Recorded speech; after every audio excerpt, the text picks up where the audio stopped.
నీతో కొంచెం మాట్లాడాలక్క. రోజు కలుస్తూనే ఉన్నాం, మాట్లాడుకుంటూనే ఉన్నాం కదా. ఇప్పుడు ప్రత్యేకంగా ఏం మాట్లాడాలి? నేను నీతో మాట్లాడుతున్నా, నువ్వు మనసుతో అర్థం చేసుకోవడం లేదు.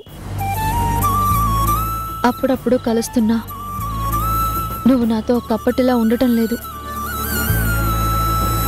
అనుమానం పెనుభూతం అంటారు కదక్కా.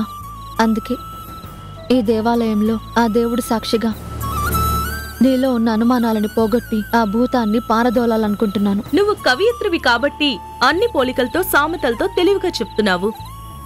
నాకు నీ అంత తెలియకపోయినా నేను సామెతలతో చెప్పగలను.